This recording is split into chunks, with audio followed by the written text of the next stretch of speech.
Students, स्वागत है आप सभी का आपके अपने एजुकेशनल चैनल M&M बाई ए पे। चलिए स्टूडेंट्स शुरू करते हैं आज का हमारा 12th क्लास का नेक्स्ट टॉपिक।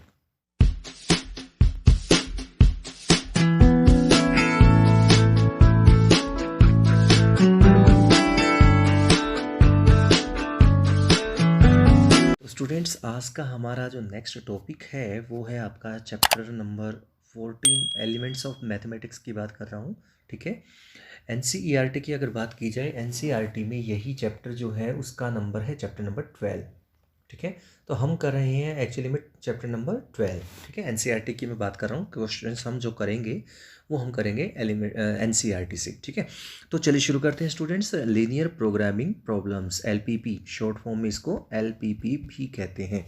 ठीक है, लीनियर प्रोग्रामिंग प्रॉब्लम्स। ठीक है, ये कंफर्म है कि इसमें से क्वेश्चन लॉन्ग आंसर में ज़रूर आता है 6 मार्क्स में, चाहे वो बोर्ड कोई भी हो, चाहे वो स्टेट बोर्ड हो और CBSE बोर्ड हो। ये क्वेश्चन एक पक्का मिलेगा आपको 6 मार्क्स में, तो पक्का मिलना ही मिलना है। ठीक है, तो इसलिए आपको सिर्फ एक ही एक्सरसाइज समझनी है, क्योंकि टोटल वैसे 2 एक्सरसाइज हैं, बट अगर आप कंसेप्ट समझ लेते हैं तो एक कर लीजिए, 2 कर लीजिए, बात एक ही पड़ेगी। LPP, उससे पहले आपको बता दूं कि हमने अब तक वेक्टर्स और 3D जो है हम कर चुके हैं। अगर आपने 3D के लास्ट वीडियो नहीं देखा है तो यहाँ पे ऊपर आई बटन में क्लिक कीजिएगा, वहाँ से आपको लिंक मिल जाएगा। तो चलिए स्टूडेंट्स, से शुरू करते हैं। हमारा नेक्स्ट टॉपिक वो है LPP। तो LPP क्या है वो समझ लेते हैं पहले। क्या है LPP के बारे में इंट्रोडक्शन यहाँ पे मेंशन है। The student are already familiar with the linear inequalities system of linear inequations in 2 variables. यानी कि 11th क्लास में चाहे आप कोई भी NCERT पढ़ा है या एलिमेंट पढ़ा है या RD शर्मा पढ़ा है, चैप्टर नंबर 6 लीनियर इनइक्वेशंस आपने पढ़ा हुआ है, ध्यान होगा आपको। जैसे 2x + 3y less than equal to 5 है ना, 2x + 3y less than equal to 5 है ना, और 3x - y greater than equal to 5। कुछ भी हो सकता है, मतलब जरूर नहीं 5 ही आ गया, कुछ भी हो सकता है। मतलब कहने का ये बीच में जो सिंबल है, ये जो इन इक्वेशंस का जो सिंबल है आपके पास बीच में, ये वाले दोनों, ठीक है ना, इनइक्वालिटीज़ बोलते हैं इनको। तो ये आपको आपने अच्छे से पढ़ा हुआ है, पिछली क्लास में यही लिखा हुआ है यहाँ पे। ठीक है, तो ये हम कैसे करते हैं, इसके बाद यहाँ पे लिखा हुआ है their applications in our day-to-day life and the solution of the system of linear inequations by graphical method which we have studied in class 11th। जो हमने 11th क्लास से पढ़ा मैं आपको ऑलरेडी बता चुका हूँ। in the present chapter we shall study the application of linear inequations in problems related to optimization, that is maximization और मिनिमाइजेशन। तो एक मेन इंपॉर्टेंट पॉइंट है कि यहीं से आ जाता है ऑप्टिमाइजेशन क्या होता है। ठीक है, ऑप्टिमाइजेशन होता है दैट मीन्स स्टूडेंट्स की किसी भी प्रॉब्लम को, किसी भी फंक्शन की, किसी भी एक आपका जो फंक्शन है उसकी मैक्सिमम और मिनिमम वैल्यू निकालना। ठीक है, मैक्सिमम या मिनिमम वैल्यू जो निकालते हैं किसी फंक्शन की, that is called optimization, optimize करना। ठीक है, तो ये पॉइंट नोट कर लीजिएगा, ये LPP का मेन पॉइंट बनता है। उसके बाद क्या है, which are generally referred to as LPP, linear programming problems. Generally in these type of problems we have to find the maximum profit, minimum cost, maximum output, etc. These linear programming LPP are widely used in the field of business, commerce, management और deities. Main की मतलब कहने का simple सा है कि आपके पास जो भी ये जो क्वेश्चंस हमारे होते हैं वो मेनली बिजनेस के पर्पज से यूज होते हैं। जैसे कि सपोज कीजिए कि आपने एक फैक्ट्री लगाई है, तो आप क्या चाहेंगे कि आपने मान लीजिए कोई फर्नीचर की कोई फैक्ट्री लगाई है, कोई फैक्ट्री है जिसमें फर्नीचर का सामान बनता है, जैसे टेबल चेयर बनती है। तो आप क्या चाहेंगे, सोचिए ज़रा। आप एक फैक्ट्री ओनर है मान लीजिए, तो आप क्या चाहेंगे कि आपका प्रॉफिट मैक्सिमम रहे, है ना। तो प्रॉफिट फंक्शन को मैक्सिमाइज करना है। आपको ये कहा जाएगा कि एक चेयर पे आपको पता होगा कि इतना प्रॉफिट लगेगा और एक टेबल पे हमें इतना प्रॉफिट आएगा। तो आपको मैक्सिमम प्रॉफिट किस तरह से हो सकता है कि हम मुझे क्या होगा कि कुछ कंडीशंस के अकॉर्डिंग, क्योंकि जब हम फैक्ट्री लगाएंगे तो वहाँ पे हम लेबर्स को भी रखना पड़ेगा, इलेक्ट्रिसिटी भी लगेगी, है ना। तो हमें क्या होगा कि हमें कुछ रिस्ट्रिक्शंस फॉलो करनी पड़ेंगी, रिस्ट्रिक्शंस के अंडर में काम करना पड़ेगा। यानी कि तो आपको ये कहा जाएगा, सपोज़ कि हमारे पास लेबर है वो इतना टाइम के लिए काम करेगा, हमारी मशीन्स है वो इतने टाइम के लिए काम करेगी। तो वो जो रिस्ट्रिक्शंस के साथ जब हम फिर भी हमें प्रॉफिट रखना है, अपना मैक्सिमम प्रॉफिट हमारा रहे फिर भी, ठीक है, हर कोई चाहेगा ऐसा इसका कि प्रॉफिट उसका मैक्सिमम रहे। तो यही टाइप के जो क्वेश्चंस हैं इनको सॉल्व करने के लिए। और यहाँ पर एक और चीज़ आपने लिखा हुआ है यहाँ पे, maximum profit and minimum cost. ठीक है ना। मिनिमम कॉस्ट का मतलब क्या हुआ, कि हर कोई चाहता है कि जब भी कोई चीज़ शुरू करता है बनाना, कोई फैक्ट्री लगाता है, कोई बिजनेस शुरू करता है, तो चाहता है कि उसका पैसा जो है कम से कम लगे, मिनिमम कॉस्ट में काम हो जाए। ठीक है, तो कॉस्ट को मिनिमाइज़ किया जाता है, प्रॉफिट को मैक्सिमाइज़ किया जाता है। तो ये जो काम हम करते हैं मिनिमाइजेशन और मैक्सिमाइजेशन का, दिस इक्वेशन जो कि ऊपर मैंने आपको यहाँ पर बता दिया था, ऑप्टिमाइजेशन। ठीक है, तो अब हम शुरू करते हैं स्टूडेंट्स। क्या होता है इसके प्रोसेस में, क्या होता है, तो मैं इतना तो हिंट दे चुका हूँ। एक फंक्शन होगा, जैसे प्रॉफिट फंक्शन हो सकता है, कॉस्ट फंक्शन हो सकता है, इस तरह से। ठीक है, उसको हमें मैक्सिमाइज या मिनिमाइज करने के लिए कहा जाएगा। और कुछ रिस्ट्रिक्शंस कंडीशंस गिवन होंगी कि भाई इसके अकॉर्डिंग हमें चलना, इससे ज़्यादा नहीं लेना है, इससे टाइम कम नहीं लेना है, इससे ज़्यादा लेना वगैरह जो भी है। तो ये जो काम होता है that is called linear inequalities, जो आपने 11th में पढ़ी है, वही हमारी रिस्ट्रिक्शंस का काम करेंगी। कि हमारे पास टोटल अवेलेबल टाइम इतना है कि इससे ज़्यादा नहीं होना चाहिए, कि हम 40 आवर्स से ज़्यादा वीक में नहीं यूज़ करेंगे मशीन को वगैरह जो भी है। तो ये जो रिस्ट्रिक्शंस होते हैं उनके अकॉर्डिंग हमें लेके चलना होता है। तो चलिए स्टूडेंट्स आगे चलते, देखिए क्या कहता है नेक्स्ट। तो नेक्स्ट है, so linear programming includes a set of simultaneous linear inequations, यानी कि इनइक्वेशंस को मैं आपको पहले बता चुका हूँ, इनइक्वेशंस का यूज़ होता है, विच represent the condition of the problem of a linear function which express the objective function of the problem. Objective function वो होता है जिसको हमें मैक्सिमाइज या मिनिमाइज किया जाता है। ठीक है, thus the linear programming can be defined as that branch of mathematics which deals with the optimization of a linear function of a number of variables subject to the number of conditions on the variables in the form of linear inequations in the variable of the optimizational function। ठीक है, optimisation function. अब आपको मतलब कहने का simple, जो अब तक मैंने आपको हिंदी में समझा रहा था वो इंग्लिश में ही कह रहा है, सिंपल वही है कि किसी भी चीज़ को मैक्सिमाइज या मिनिमाइजेशन करना पड़ेगा, यानी कि ऑप्टिमाइजेशन करना पड़ेगा, और कुछ कंडीशंस को ध्यान में रखते हुए करना पड़ेगा। और जो कंडीशंस मैं बार बार यूज़ कर रहा हूँ वर्ड, दैट इज़ लीनियर इनइक्वेशंस, जो आपने 11th में पढ़ा हुआ है। ठीक है, तो चलिए आगे चलते हैं। Linear function which is to be optimized subject to the given conditions on the variables of the function arc is called objective function, and the system of inequations or inequalities which describe the conditions under which optimization is to be accomplished are called constraints। यानी कि जिन conditions को use करके हम उसको maximise या minimise करेंगे उन conditions को हम कहते हैं constraints। ठीक है, the constraints which describes the variables involved are non-negative are called non-negative restrictions। For example मान लीजिए, मैं इसकी बात को समझाने की कोशिश करता हूँ, नॉन नेगेटिव रिस्ट्रिक्शंस क्या होती हैं। नॉन नेगेटिव रिस्ट्रिक्शन क्या होती है, देखिए ध्यान रखिए, नॉन नेगेटिव मतलब आप कह सकते हैं इनडायरेक्टली पॉजिटिव, है ना।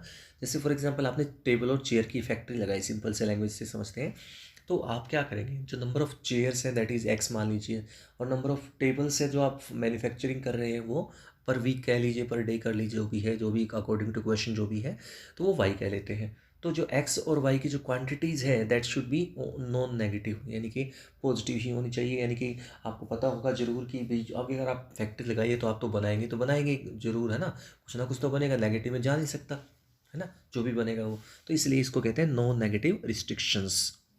आगे चलते हैं, different types of linear programming problems, LPP. ठीक है, आगे से मैं एलपीपी ही बोलूँगा शॉर्ट फॉर्म में।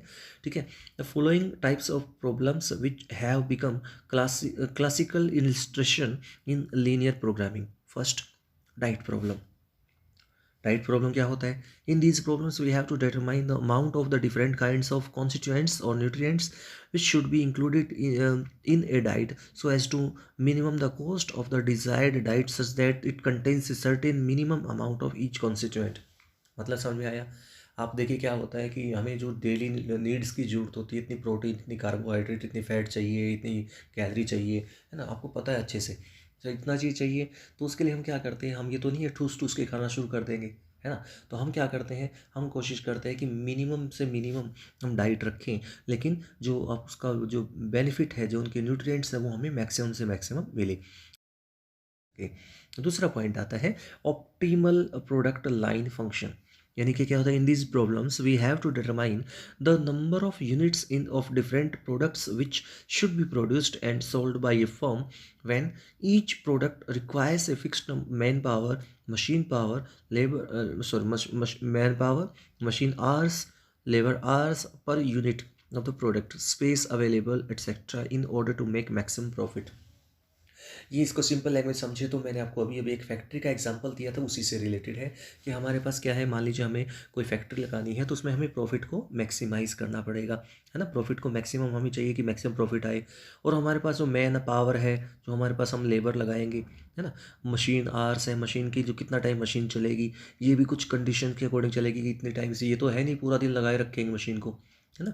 तो हमें मशीन को भी जल्दी से बचाना है, ख़राब होने से बचाना है, तो उसके लिए हम रिस्ट्रिक्शंस रखेंगे, कुछ कंडीशंस रखेंगे, भाई कुछ लिमिटेशंस रखेंगे उनके ऊपर, लेबर आवर्स के ऊपर, मशीन आवर्स के ऊपर, ठीक है ना। तो ये जो इस टाइप के क्वेश्चंस को हम सॉल्व करते हैं, that is called optimal product line problems. तीसरा जो पॉइंट आता है वो आता है ट्रांसपोर्टेशनल प्रॉब्लम। ट्रांसपोर्टेशन का मतलब ये होता है, सपोज मैंने दो जगह पे फैक्ट्री लगा दी, है ना, दो जगह पे हमने कहीं पर भी फैक्ट्री लगा दी, और वहाँ से हमें जो अपना मटेरियल बनेगा, जो मैन्युफैक्चरिंग होगी जो भी प्रोडक्ट की किसी भी चीज़ की, वो हमें एजेंसीज तक पहुँचाना है, ठीक है। फैक्ट्री में बनता है और एजेंसी में पहुँचाया जाता है। तो फैक्ट्री से एजेंसी तक जाने में जो ट्रांसपोर्टेशन का प्रोसेस होता है, कि हमें ट्रांसपोर्टेशन पे ऐसा तो है नहीं फ्री में होता है, कोई पेट्रोल डीजल तो लगता ही लगता है, मैन पावर भी लगती है ना, कोई ड्राइवर भी रखना पड़ेगा। तो क्या करते हैं कि हम उस केस में जो ट्रांसपोर्टेशन चार्जेस है उसको हम, उसकी बात करते हैं, उसको हम कम से कम रखना चाहते हैं कि ट्रांसपोर्टेशन खर्चा कम से कम आए, और हमारा जो प्रोडक्ट है वो सही एजेंसी पे अपनी जगह पे आराम से जल्दी पहुंच जाए, और हमारे टाइम कम से कम लगे, ठीक है। तो ये होता है ट्रांसपोर्टेशन प्रॉब्लम, इसको आप आराम से पढ़ सकते हैं, आपके सामने स्क्रीन पर है ही ये। नेक्स्ट आता है इन्वेस्टमेंट प्रॉब्लम। इन्वेस्टमेंट प्रॉब्लम क्या है, in these problems we determine the amount which should be involve in a number or fixed income or securities so as to maximize the return of the investment। ये तो आप समझ गए होंगे कि हम इस तरह से किसी भी पैसे की बात करते हैं को हमने इन्वेस्ट करना है कि हम जो उसका रिटर्न जो आएगा वो मैक्सिमम से मैक्सिमम रहे। तो ये चार तरह की कुछ मेन प्रॉब्लम्स यहाँ पे मेंशन की गई है। तो ये चार तरह की मेन प्रॉब्लम होती है एलपीपी के अंदर। कोई भी क्वेश्चन होगा इन चार में से किसी एक टाइप का जरूर मिलेगा, ठीक है। आगे चलते हैं नेक्स्ट पॉइंट पे। नेक्स्ट पॉइंट जो है आपका स्टूडेंट्स वो है आपका मैथमेटिकल मॉडल ऑफ एलपीपी, ठीक है। मैथमेटिकल मॉडल क्या होता है, मॉडलिंग क्या होती है, मैथमेटिकल मॉडलिंग क्या होती है, फॉर्मुलेशन भी कहते हैं इसको, ठीक है। फॉर्मुलेशन भी कहते हैं, मैथमेटिकल फॉर्मुलेशन, ठीक है। फॉर्मुलेशन तो लिखने की जरूरत नहीं मेरे ख्याल से, फिर भी आपको मैं बता देता हूँ, फॉर्मुलेशन, ठीक है। मैथमेटिकल मॉडल कह दीजिए या फॉर्मुलेशन कह दीजिए। तो क्या होता है, देखिए सबसे पहले जेड हमें समझना है, जेड है यहाँ पर नेक्स्ट जो फर्स्ट वर्ड है जेड। तो जेड क्या है, जिस फंक्शन को हमें मैक्सिमाइज या मिनिमाइज करना है उसको हम जेड से डिनोट करेंगे हर क्वेश्चन में, क्वेश्चन चाहे कोई भी हो लेकिन हम जेड से ही डिनोट करेंगे। तो जेड क्या फंक्शन है, एक वो फंक्शन है जिसको हमें मैक्सिमाइज या मिनिमाइज करना है, ठीक है। फर्स्ट पॉइंट क्लियर है, ठीक है। और C1 और जो सीज हैं, जो यहाँ पे C1 x1 है प्लस C2 x2 है एंड सो ऑन, जो भी है ये सारे क्या है कॉन्स्टेंट्स हैं, ठीक है। आगे चलते हैं सेकंड पॉइंट, बी पॉइंट पे। Let AIJ are constants, be M N constants and let BI be the set of M constant such that, यानी कि आपको सिंपल सी बात ये है, रिस्ट्रिक्शंस कुछ कंडीशंस हैं, कॉन्स्टेंट्स हैं, ठीक है। जैसे आपके पास मैन आवर्स के लिए बात की जाएगी, मैन आवर्स हमारे पास, हमारे जो लेबर हैं वो इतनी देर तक काम करेंगे, है ना। तो उसके लिए हमारे पास रिस्ट्रिक्शन होगी कि less than equal to this something 10 hours के लिए है, तो 10 आवर्स या मैक्सिमम 10 आवर्स के लिए काम करेंगे। That means that the total time duration of man power will be less than equal to 10। इस तरह से आप कोई भी इन इक्वेशंस को फॉर्म कर सकते हैं ग्रेटर देन और लेस देन इक्वल टू के लिए। तो ये आपका रिस्ट्रिक्शंस और कंडीशंस, ठीक है। आगे चलते हैं, नेक्स्ट देखिए क्या कहता है। तो नेक्स्ट पे चलते हैं। नेक्स्ट है आपके पास सी पॉइंट। सी पॉइंट क्या है, जो मैंने आपको नॉन नेगेटिव कॉन्स्टेंट्स बताए थे कि नंबर ऑफ आइटम्स जो भी आप बनाते हो वो that will be always be non negative यानी कि पॉजिटिव, है ना। तो बस यही बात है। तो यहाँ पर है x1 greater than equal to 0, है ना, वो x2 greater than equal to 0 यानी कि पॉजिटिव रहेगा जो भी हम बनाएंगे। फिर आते हैं कुछ डेफिनेशंस के ऊपर। डेफिनेशंस क्या है? ऑब्जेक्टिव फंक्शन, ये मैं पहले एडवांस से बता चुका हूँ। जिस फंक्शन को मैक्सिमाइज या मिनिमाइज किया जाता है उसको ऑब्जेक्टिव फंक्शन कहते हैं, इसको हम जेड से डिनोट करते हैं। Which is to be minimize और maximize is called objective function, ठीक है, ऑफ जनरल लीनियर एलपीपी, ठीक है। The variables x1 x2 x3 and so on are called decision variables. ये डेफिनेशन है कुछ, इनको आप एक बार मेमोराइज कर लीजिएगा। नेक्स्ट पॉइंट पे आते हैं कॉन्स्टेंट्स। कॉन्स्टेंट्स क्या होते हैं? मैं आपको बता चुका हूँ, रिस्ट्रिक्शंस है जो less than equal to inequations जो होती थी 11th क्लास में, उन्हीं का नाम यहाँ पे कॉन्स्टेंट्स है, ठीक है। फिर आता है non negative constants, non negative restrictions, ये वही है, मैं आपको बता चुका हूँ, इससे ऊपर ऊपर यहाँ पर सबसे ऊपर फर्स्ट लाइन में है यहाँ पर। उसके बाद आता है solutions, the set of values of unknown, यानी कि जो एक्स वाई, जो भी हम x1 x2 या एक्स वाई लेते हैं, जो अननोन वेरिएबल हम यूज़ करते हैं, उनकी जो वैल्यूज़ आएंगी जो उस कंडीशंस को सेटिस्फाई करते हैं, कॉन्स्टेंट्स को सेटिस्फाई करती है, ठीक है, तो वो जो है वही उनका सॉल्यूशन होता है, ठीक है। तो जो एक्स और वाई की वैल्यूज़ हैं वही आपका सॉल्यूशन सेट होगा, ठीक है, एक्स और वाई की वैल्यू जो उसको सेटिस्फाई करेगा कंडीशन को। फिर आता है फिजिबल रीज़न। फिजिबल रीज़न क्या होता है? रीज़न से आप क्या समझेंगे? रीज़न क्या है? ये आपका 11th क्लास का ग्राफिकल पार्ट है। 11th क्लास में आपने पढ़ा हुआ, देखिए ये ऐसे लाइन बनती है, सपोज यहाँ पे शेड किया जाता था ओरिजिन टेस्ट से, है ना, ओरिजिन 0 0 रख के देखते थे। अगर ओरिजिन के लिए ट्रू आता है 0 0 रखने से वो इन इक्वेशन की वैल्यू, तो हम कहते थे वो ओरिजिन की साइड को शेड करेंगे, है ना, और जब वो फॉल्स आ जाए तो अपोजिट साइड को शेड करेंगे, है ना। तो ये वही चीज़ है, तो ये वो वही चीज़ यहाँ पे है, रीज़न का मतलब यहाँ पर वही है। रीज़न है उनके, ये जो हमने शेड करते थे कॉम्ब सब जैसे हम शेड कर लेते थे पेंसिल से, तो इसको हम रीज़न कहते हैं। फिजिबल का मतलब होता है जहाँ पर हमारा सॉल्यूशन लाई करता है, ठीक है। तो फिजिबल रीज़न जो होता है the common region determined by all the constants including the non negative constants of LPP are called feasible region, ठीक है। कॉमन रीज़न जो होगा सभी लाइनों का, जैसे एक लाइन तो ये है, एक ही लाइन मैं आपको दूसरी समझाता हूँ। देखिए मान लीजिए एक लाइन ऐसे जा रही थी मान लीजिए, ठीक है, और इसके लिए जो जो जो ग्राफ है वो ऊपर की तरफ बनता है, मान लीजिए शेडेड रीजन। तो कॉमन रीजन जो आएगा आपका इन दोनों का, ठीक है ना, कॉमन रीजन दिख रहा होगा आपको, जहाँ पे दोनों लाइनें आई हैं, दोनों लाइनें क्या कहाँ पे आई है? यहाँ पर आई है, ठीक है, यहाँ पर आई है। मैं आपको दिखा देता हूँ ब्लैक कलर से, ये देखिए, ठीक है, ये वाला जो रीजन है यहाँ पे दोनों लाइनें आई है, ग्रीन वाली भी आई थी और रेड वाली भी आई थी। तो ये जो रीज़न है इसको हम इस तरह से 2 या 3 लाइनें या 4 लाइनें भी हो सकती हैं, इनके लिए जो रीज़न कॉमन आता है that is called feasible region, ठीक है। ध्यान रखिएगा कॉमन होना जरूरी है, अगर कुछ भी कॉमन नहीं है तो कहेंगे नो फिजिबल रीज़न, ठीक है, ध्यान रखिएगा। आगे चलते हैं, ये क्या कहते हैं। नेक्स्ट है आपका फिजिबल सॉल्यूशंस। तो जो सॉल्यूशंस होंगे जो फिजिबल, यानी कि फिजिबल रीजन के अंदर जो जो सॉल्यूशंस हमारे पॉसिबल सॉल्यूशन होंगे that are called feasible solutions, ठीक है। फिर आता है ऑप्टिमल फिजिबल सॉल्यूशंस। ऑप्टिमल मतलब जो उसका मैक्सिमम वैल्यू या मिनिमम वैल्यू है उस सॉल्यूशंस में से, फिजिबल रीजन में जो सॉल्यूशंस आए हैं उनकी मैक्सिमम और मिनिमम वैल्यू जो है, जो हमें रिक्वायर्ड है, जो भी पूछी गई है इसके क्वेश्चन के अकॉर्डिंग, उसी का नाम है ऑप्टिमल फिजिबल रीजन, ठीक है। तो उम्मीद करता हूँ स्टूडेंट्स ये जो डेफिनेशंस यहाँ पे मेंशन है आपको वो सारी समझ में आ गई होंगी। आगे चलते हैं मैथमेटिकल फॉर्मूलेशन ऑफ एलपीवी, जो मैं आपको पहले बता चुका हूँ कैसे ये फॉर्मूलेशन होती है, इसका वर्किंग रूल है यहाँ पर, इसको आप समझ लीजिएगा, पढ़ लीजिएगा, आपकी बुक में मिल जाएगा, चाहे बुक चाहे कोई भी हो, हर बुक में ये अवेलेबल है, ठीक है। आगे चलते हैं सॉल्यूशंस ऑफ एलपीपी, यानी कि किसी भी एलपीपी का सॉल्यूशंस कैसे निकाला जाता है। अब इस पॉइंट पे चलते हैं। पहले तो था फॉर्मुलेशन, फॉर्मुलेशन मतलब बनती कैसे है, ठीक है। उसके बाद आते हैं बात बनने के बाद, पहले हमने फॉर्मुलेट किया उसको, ये बनाई पहले, ठीक है, एलपीपी की क्वेश्चंस को हमने फॉर्मुलेट किया, उसके बाद उसका सॉल्यूशन हमें करना होता है। तो सॉल्यूशंस कैसे करते हैं वो हम समझते हैं।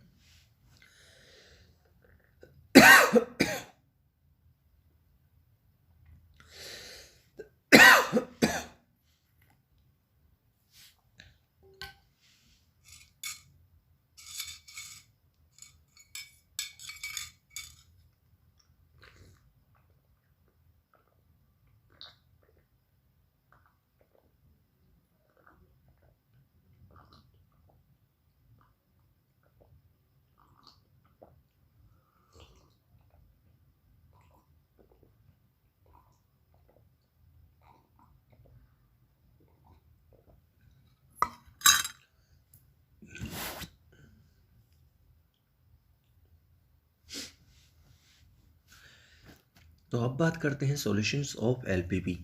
ठीक है, सॉल्यूशन ऑफ एलपीपी, एलपीपी का सॉल्यूशन क्या होता है। तो to solve a LPP we have to find its optimal feasible solution which is a point in the feasible region that optimizes the objective function. यानी कि किसी भी एलपीपी को सॉल्व करने के लिए वी हैव टू फाइंड, हमें ढूंढना पड़ेगा क्या, ऑप्टिमल फिजिबल सॉल्यूशंस। वो होता क्या है, विच इज ए पॉइंट, जो कि एक पॉइंट होता है, एक्स और वाई के कोऑर्डिनेट्स होते हैं उसके, इन the feasible reason, feasible region में से होता है वो। ठीक है, दैट ऑप्टिमाइज, यानी कि जो ऑप्टिमाइज करता है, यानी कि मैक्सिमाइज या मिनिमाइज वैल्यू बताता है किसकी, ऑब्जेक्टिव फंक्शन की, यानी कि जेड की। ठीक है, तो वो हमारा सॉल्यूशन होता है उसका। तो इसको सोल्व करने के लिए हमारे पास दो मेथड होते हैं। पहला है ग्राफिकल, ठीक है, ग्राफिकल मेथड, ज्योमेट्रिकल मेथड और सिंप्लेक्स मेथड। ठीक है, if the objective function contains only two variables then it can be easily solved by graphical method. However if the objective function is a function of 3 or more variables then the simplex method is used। मतलब simple सा है, अगर आपके पास दो variables हैं, only दो ही variable हैं, ठीक है, दो ही आइटम आप यूज़ कर रहे हैं, उस केस में आपको ग्राफिकल मेथड को यूज़ करना है। और अगर दो से ज़्यादा जो आइटम्स अवेलेबल है आपके लिए बुक में दे रखे जो क्वेश्चन के अंदर, तो सिंप्लेक्स मेथड होगा यूज़। ठीक है, अब सिंप्लेक्स मेथड जो है वो आपके सिलेबस से ऊपर है, क्योंकि हमारे पास इस सिलेबस में सिर्फ जो ग्राफिकल मेथड है, ठीक है, तो वो हम करेंगे जिसमें हमारे पास सिर्फ दो ही वेरिएबल्स होंगे। तो सिंप्लेक्स मेथड आपके हाई लेवल के लिए है, कॉलेज लेवल पे आएगा। अब फिलहाल हम बात करेंगे सिंप्लेक्स मेथड की ही बात करेंगे, आगे जितने भी क्वेश्चन सॉल्व करेंगे वो ग्राफिकल मेथड और जो ज्योमेट्रिकल मेथड से ही हम करेंगे। तो बात करते हैं ग्राफिकल मेथड की। तो ग्राफिकल मेथड जो है, देखिए लिखा भी हुआ है, simplex method is beyond the scope of this book, यानी कि सिंप्लेक्स मेथड इस आपके सिलेबस में नहीं है, मतलब सिंपल सा। ठीक है, graphical method of solving A LPP. Graphical method दो टाइप के होते हैं ये भी, कॉर्नर और एक्सट्रीम पॉइंट मेथड, और आइसो प्रॉफिट और आइसो कॉस्ट मेथड। तो हमारा जो सिलेबस है वो है कॉर्नर पॉइंट मेथड और एक्सट्रीम पॉइंट मेथड। ठीक है, ये दूसरा जो पॉइंट है वो हमारे सिलेबस में नहीं है, आइसो प्रॉफिट और आइसो कॉस्ट मेथड ये हमारे सिलेबस में नहीं है, नीचे मेंशन भी किया हुआ है। ठीक है, तो आगे हम चलते हैं, हमें जो सॉल्यूशन करना है उसका मेथड का नाम है कॉर्नर पॉइंट मेथड। मतलब इसके बारे में इंट्रोडक्शन दे ही देता हूँ मैं। पहले आपने क्या किया, कॉमन रीज़न निकाला, जैसे कि मैंने पिछले स्लाइड में बताया था आपको। उसके बाद आपको क्या करना है, कॉर्नर्स ढूंढने हैं, जो आपका फिजिबल रीजन है, जहाँ पे आपका कॉमन रीजन आया है उसके कॉर्नर्स ढूंढने हैं। ठीक है, कॉर्नर्स कौन कौन से पॉइंट पे बन रहे हैं, जो कॉर्नर हैं उन्हीं की उनकी वैल्यूज़ एक्स और वाई की वैल्यू होंगी, क्योंकि पॉइंट होंगे वो सारे, और जहाँ पे कॉर्नर बनेगा वो पॉइंट होगा तो एक्स और वाई की वैल्यूज़ होंगी। तो आपको क्या करना है, जिस फंक्शन को हमें मैक्सिमाइज या मिनिमाइज करना है उसमें एक्स और वाई की कॉर्नर वाली वैल्यूज़ रखते जाएंगे, वन बाई वन एक एक करके सबकी वैल्यू रखनी है, बस इतना ही करना है।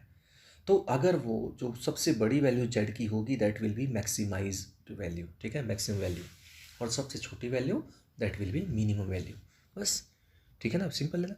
तो ये आपका बेसिक लेवल के क्वेश्चंस हैं, आगे हाई लेवल भी आ गई, नहीं कह रहा हूँ, सिर्फ इतने ही लेवल है।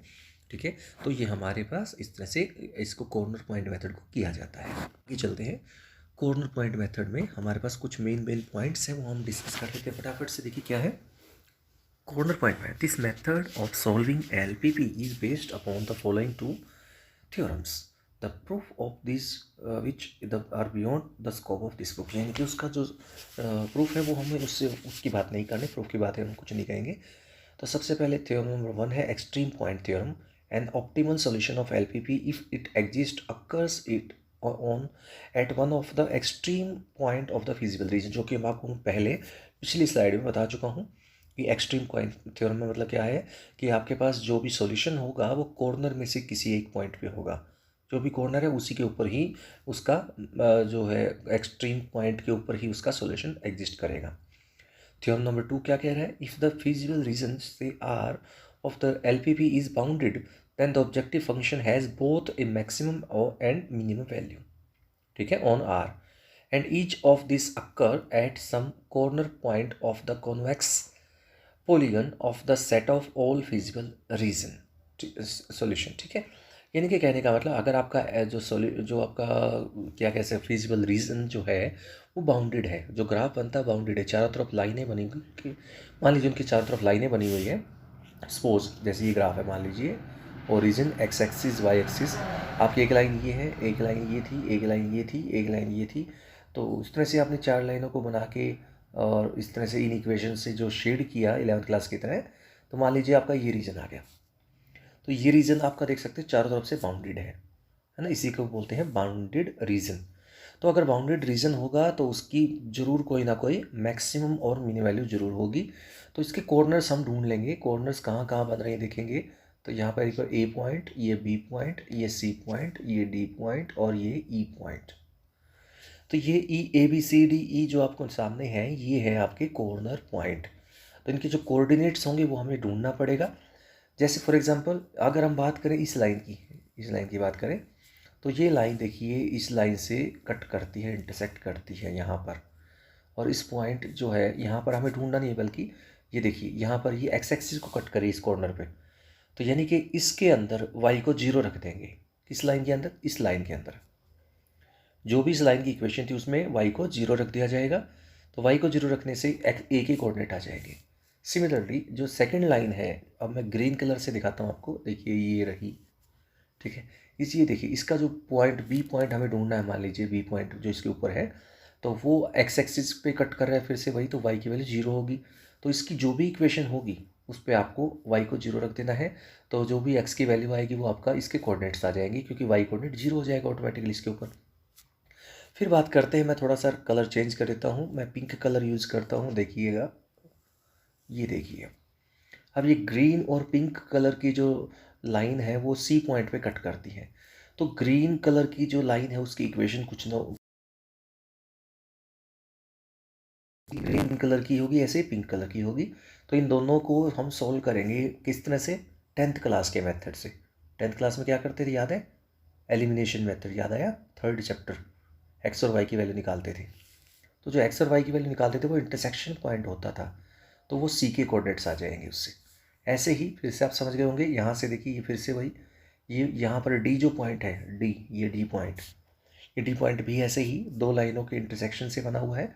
तो इन दोनों को सॉल्व करेंगे 10th क्लास की तरह। 3rd चैप्टर जो है क्रॉस मल्टीप्लिकेशन या एलिमिनेशन, सब्स्टिट्यूशन जो भी होता था, जो भी आपको ईजी लगता हो, तो उससे हम डी पॉइंट निकाल सकते हैं। ऐसे ई पॉइंट कैसे निकलेगा? ई पॉइंट निकलेगा जो भी आपकी ये लाइन है, देखिए ये मैं इसको थोड़ा डार्क करके दिखा देता हूँ, ये रही, इसके ऊपर ये देखिए वाई एक्सिस को कट कर रही है, वाई एक्सिस को कट करे वो पॉइंट ई है।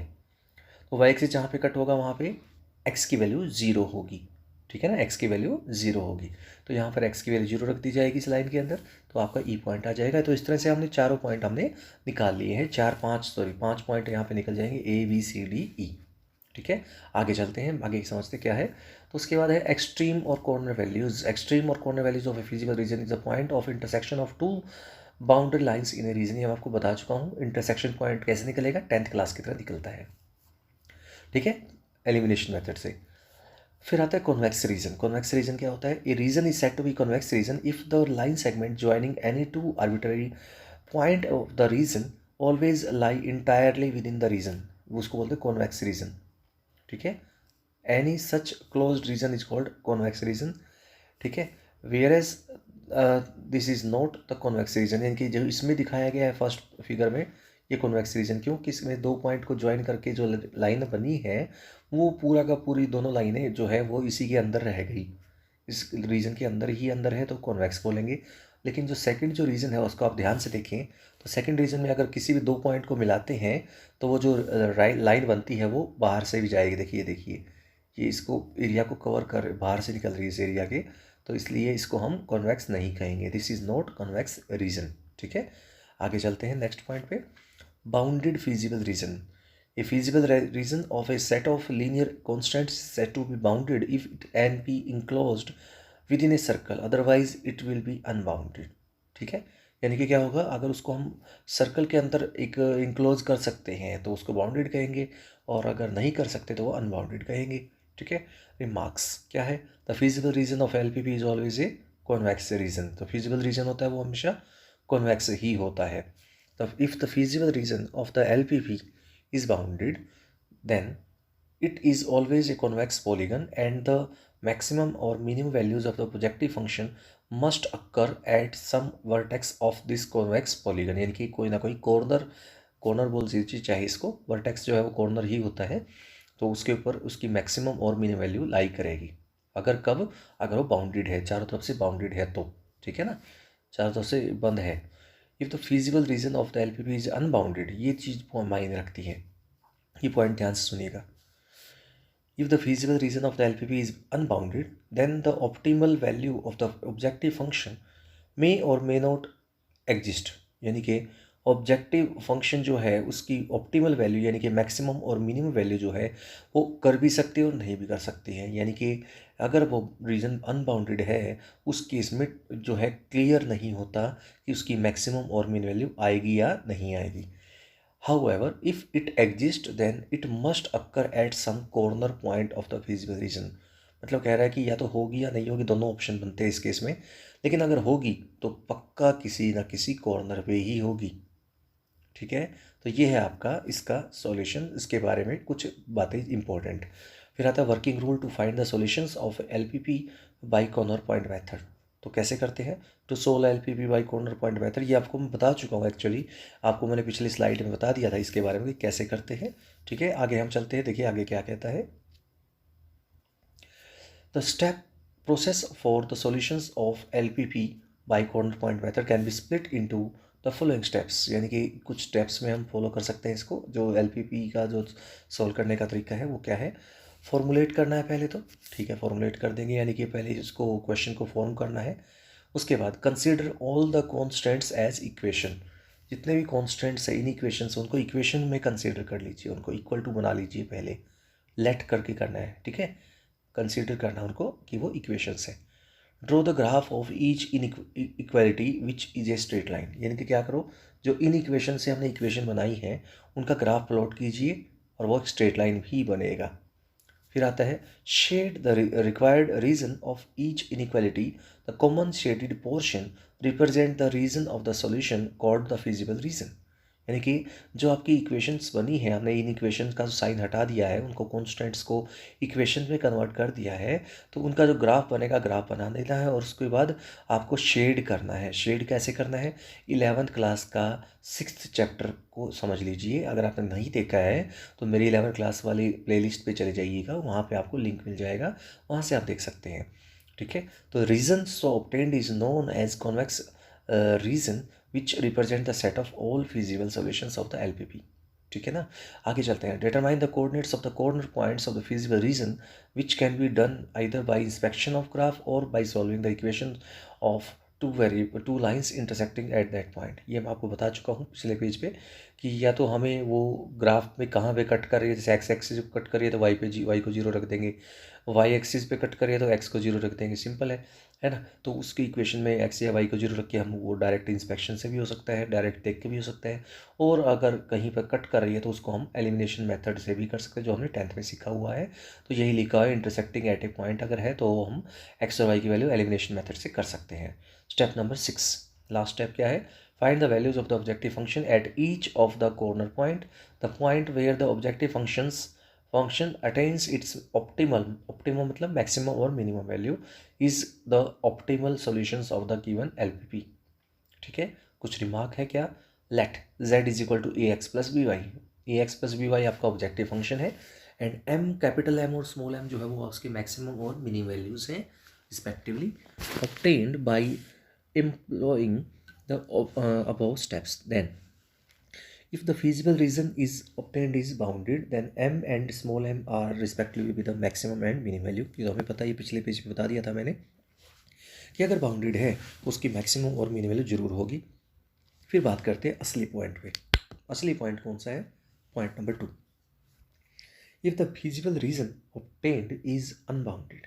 अगर वो अनबाउंडेड रीजन है ऑब्टेन्ड, जो हमने किया है फिजिबल रीजन हमारा जो आया है, then small m is the minimum value of z only if the open half plane determined by ax plus b y less than m has no point in common with the feasible region, otherwise z does not have any minimum value. तो अब इसको समझते हैं कि अब हमें करना क्या है। ठीक है, अब इसको समझाता हूँ। सेकंड पॉइंट जो है यहाँ पर उसका फर्स्ट पॉइंट ए तो क्या है, सबसे पहले हमने क्या किया, हमने ग्राफ बनाया, अनबाउंडेड आया। अनबाउंडेड ग्राफ आया तो उसके कॉर्नर तो बनेंगे कहीं ना कहीं, एक या दो या तीन, कितने भी कॉर्नर बने चाहे वो बना लिए।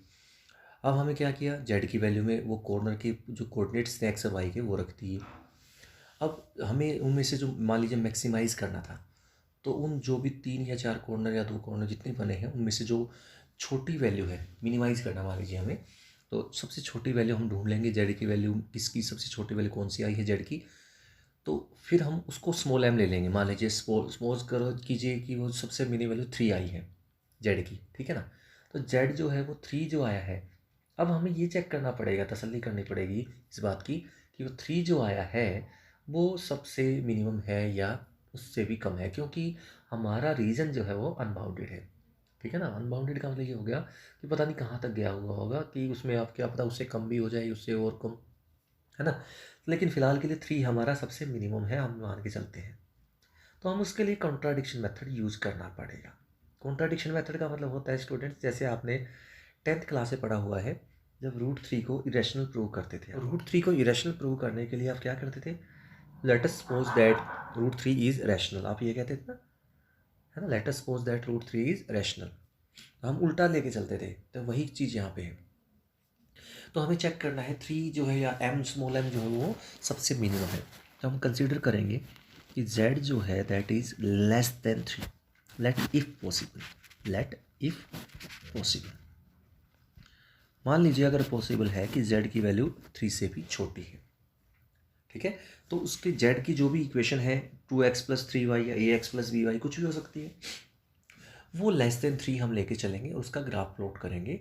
तो ओपन हाफ प्लेन आएगा, उसमें हम उसको शेड करेंगे जैसा कि शेड करते थे 11th में।